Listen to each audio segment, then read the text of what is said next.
Hi, welcome to MK Easy Learning Maths No Problem channel. Today we are going to do grade 7 countdown exercise 4A question number 6, 7 and 8. In my previous lectures I did question number I think 4 and 3, 4, 5. So you can search my videos on YouTube channel. On search bar you can type grade 7 exercise 4A and question any question which you want, like question number 6, 7 and 8. Then my video will come in front of you. If you cannot find out in this manner, then you can search my videos with my channel's name, that is MK Easy Learning Maths No Problem channel.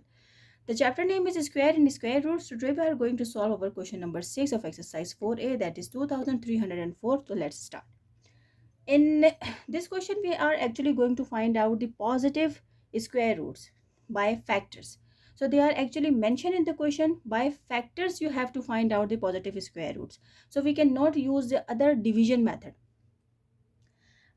हम factors मालूम कर सकते हैं, square roots मालूम कर सकते हैं दो मेथड से. प्रीवियस वीडियोस में, प्रीवियस लेक्चर्स में मैंने ये बात मेंशन की है और दोनों मेथड्स का मैंने बताया भी है. लेकिन इस क्वेश्चन में, इस एक्सरसाइज में हमें ये बात उन्होंने क्वेश्चन में मेंशन की हुई है कि you have to find out these questions with by factors methods.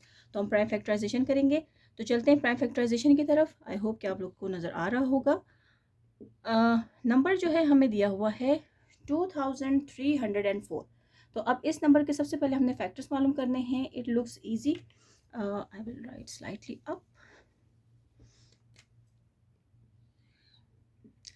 तो ये देखिए मैंने उतार लिया है नंबर यहाँ पे. अब हम सबसे पहले, मैंने आपसे पहले भी कहा है कि जब कभी भी हम फैक्टर्स मालूम करेंगे तो सबसे पहले आप लोगों ने अपने नंबर्स को देखना है and you always start on the unit digit कि यहाँ पर क्या है, 4 है.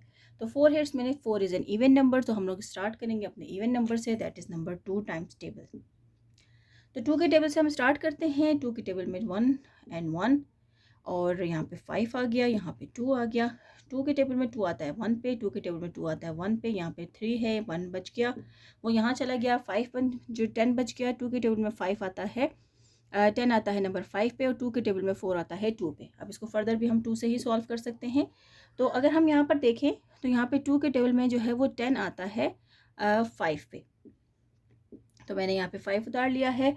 और अब यहाँ पर अगर मैं देखूँ तो यहाँ पे 1 यहाँ पर इसके पास कैरी चला गया है, ये 15 बन गया है. 15 नहीं आता, 14 आता है 7 पे. 2 टाइम्स 7 इज़ 14 होता है. अब यहाँ पे रिमाइंडर, यहाँ पर 1 बच गया, ये हो गया 12. तो अब 12 जो है वो आता है 6 पे. फर्दर सॉल्व करेंगे, 2 से ही सॉल्व हो जाएगा ये, क्योंकि यहाँ पे इवन नंबर 6 है.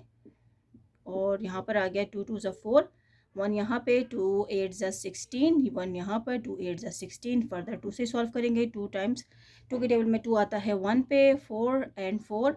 अब फर्दर सॉल्व करेंगे 2 के टेबल से ही. 2 7 ज़ा 14, 2 2 ज़ा 4. फर्दर सॉल्व करेंगे, फर्दर सॉल्व करते हैं. 2 3 ज़ा 6, यहाँ पे 2 6 ज़ा 12, 2 1 ज़ा 2, 2 8 ज़ा 16, 2 9 ज़ा 18 एंड 3 3 ज़ा 9. 9 के टेबल में जो है, 2 के टेबल में 9 नहीं आता, इसलिए मैंने अब नेक्स्ट नंबर स्टार्ट किया है 3. अब 3 के टेबल में 3 आता है 1 पे. तो ये इसकी एक जो है वो हमने जितने फैक्टर्स थे वो उसके मालूम कर लिए हैं. तो चलिए अपना फर्दर क्वेश्चन जो है उसको सॉल्व करते हैं कि अब हम इसको किस तरीके से करेंगे नेक्स्ट. तो नंबर हमें दिया हुआ है 2304. तो अब मैं इसके फैक्टर्स यहाँ पे लिख लेती हूँ, तो ये आप लोगों को अब नज़र आएगा. अब इसके फैक्टर्स क्या हैं? इसके फैक्टर्स हैं यहाँ पर हमें दिए हुए हैं 2 मल्टीप्लाई बाई 2, 1 2 3 4 5 6 7 8, 2 2 2. आई थिंक मैं यहाँ नीचे उतार लेती हूँ. तो यहाँ पे इसके फैक्टर्स मैं लिख लेती हूँ. ध्यान से लिखिएगा, कोई नंबर मिस मत कीजिएगा. 1 2 3 4 5 6 7 एंड 8. और यहाँ पे मैं लिख लेती हूँ 3 मल्टीप्लाई बाई 3. तो अब इसकी पेयरिंग कर लेते हैं. पेयरिंग मैंने की स्टार्ट कर दी है. यहाँ पे एक पेयर बन गया, यहाँ बन गया, यहाँ बन गया, और एक ही पेयर बन गया है. अब जब मैंने पेयरिंग कर ली है तो उसको फर्दर सॉल्व करते हैं. 2 3 0 4 इज इक्वल्स टू 2 1 2 3 4. 4 पेयर जो हैं वो 2 के बने हैं. ऊपर स्क्वायर आ गया है और 3 जो है इसके ऊपर स्क्वायर आ गया है। अब क्वेश्चन यहाँ पे पैदा होता है कि हमने यहाँ पे स्क्वायर क्यों लिया है। तो ये जो है एक्चुअली यहाँ पे हमने पेयर फॉर्म में लिख लिया है। यहाँ पे 2 2 थे, तो जब पावर्स बेसिस सेम होती हैं तो पावर्स जो हैं वो ऐड हो जाती हैं। यहाँ पे 1 था, यहाँ 1 था, तो ये 2 आ गया। तो इसी तरीके से यहाँ पर भी इनकी भी बेसिस सेम थी, तो पावर्स जो है मैंने ऐड कर ली। यहाँ पे भी बेसिस सेम थी, पावर्स ऐड हो गई। यहाँ पे भी बेस सेम थी, पावर ऐड हो गई। यहाँ पे भी बेसिस सेम थी, तो पावर्स ऐड हो गई। तो ये स्क्वायर इस तरह आया है। अब इसको फर्दर सॉल्व करते हैं। जब यहाँ पे स्क्वायर आ गया तो हम इसको फर्दर सॉल्व करेंगे with the help of that mathematics rules के हम वहाँ पर स्क्वायर रूल लेते हैं। तो यहाँ पे हम मेंशन करेंगे कि taking square roots on both sides. तो हम दोनों तरफ जो है अपने स्क्वायर रूट्स लेंगे। तो 2304 के ऊपर भी स्क्वायर रूट आएगा, और इसी तरीके से ये पहले मैं लिख लेती हूँ, after that I will make here square root. ये देखिए ठीक हो गया। अब इसको फर्दर सॉल्व करते हैं। अब इसमें हम करेंगे 2304 under root is equals to, अब इसको मैं सेपरेट कर लेती हूँ, उस तरीके से आसान हो जाएगा आप लोगों के लिए समझना भी और उसको कट करना भी।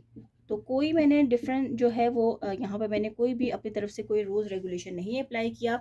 ये वही रूल्स हैं जो कि मैथ्स में अलाउ हैं। हम अपनी तरफ से कोई भी चीज़ क्वेश्चन में ना ऐड कर सकते हैं ना सब्सट्रैक्ट कर सकते हैं। अब ये इससे कैंसिल आउट हो गया है। क्यों कैंसिल आउट हो गया है? क्योंकि इसकी वैल्यू जो होती है 1/2 होती है, उसी तरीके से इसको सॉल्व करने से ही वो आता है।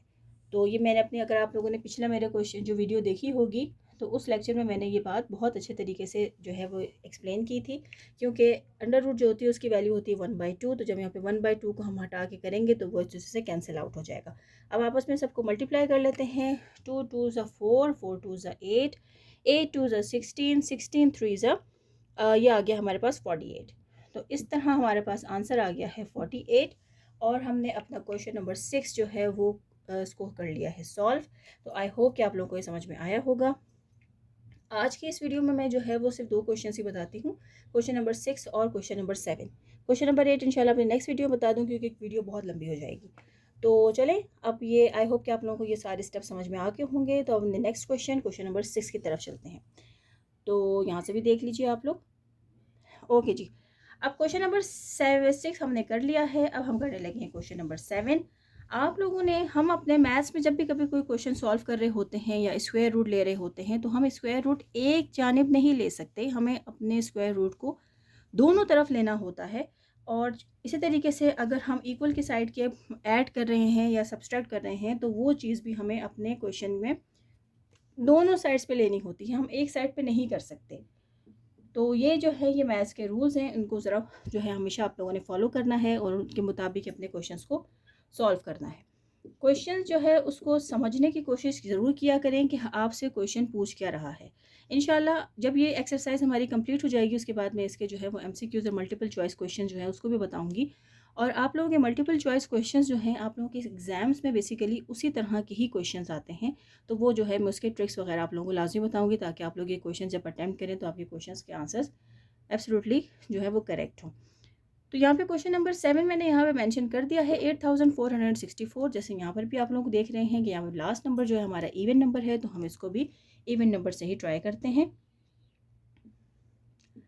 8464, तो इसको करते हैं 2 से। 2 के टेबल में 8 आता है 4 पे, 2 3 और 2। इसी तरीके से 2 1 1 6, ये क्या हुआ? 2 के टेबल में 3 नहीं आता, 2 आता है 1 पे, यहाँ पे कैरी चला गया तो 6 हो गया। अब फर्दर सॉल्व करते हैं। अब यहाँ पे 2 के टेबल में 1 आता है। अब ये 1 जो है देखें, यहाँ पर ये 1 है, 1 यानी ये हमारा जो ये डिवाइज़र है और ये डिविडेंट है। तो हमारा डिविडेंट स्मॉलर हो गया है। जब स्मॉलर होता है तो यहाँ पर हम लगाते हैं 0। अब हम इसको इस नंबर के साथ मिला देंगे। अब ये नंबर जो है बन गया 11। अब हम 2 के टेबल में 11 को फाइंड आउट करेंगे, जो कि नहीं आता, लेकिन उससे स्मॉलर वैल्यू आती है 5 पे। यहाँ पे चला गया, ये हो गया 16 और यहाँ आ गया है 8। तो 2 के टेबल में 8 पे आता है। अब इसको फर्दर सॉल्व हम किस तरीके से करेंगे? अब मैं इसको 2 के टेबल से करूँगी तो ये सॉल्व नहीं होगा। या करके देख लेते हैं। 2 5 ज़ा 10, 2 2 ज़ा 4, 1 2 9 ज़ा 18। नहीं, यहाँ तक तो हो गया है। अब इसको फर्दर सॉल्व करते हैं।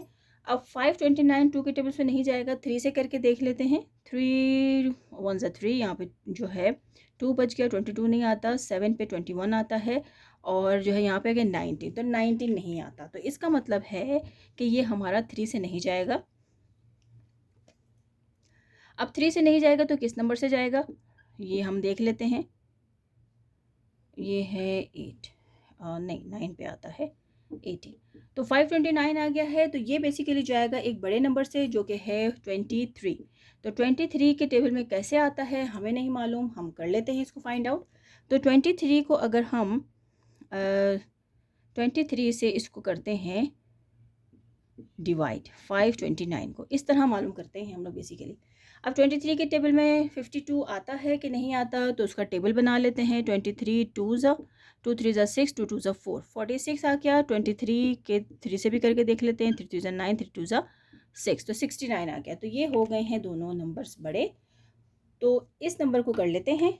ठीक है, तो 23 2 ज़ा जो है वो आ गया है 46, सब्सट्रैक्ट किया, यहाँ पर कैरी लिया, 6 बच गया, यहाँ पे बच गया 9। अब 69 आता है 23 के टेबल में 3 पे, तो 23 3 ज़ा 69। तो इस तरीके से हमने यहाँ पे सॉल्व कर लिया, यानी कि 529 जो नंबर है ये जाएगा 23 से, 23 और फिर यहाँ पे इसको फर्दर सॉल्व करते हैं। 23 1 ज़ा 23। तो ये देखिए हमने इसकी फैक्टराइजेशन कर ली है, हमें मालूम हो गया टेबल। अब इसको यहाँ पर फर्दर सॉल्व करते हैं। इस तरह रखती हूँ ताकि आप लोगों को फैक्टराइजेशन भी नज़र आए। अब यहाँ पे हमें नंबर दिया हुआ है 8464। अब इसके फैक्टर्स लिखती हूँ 1 2 3 4।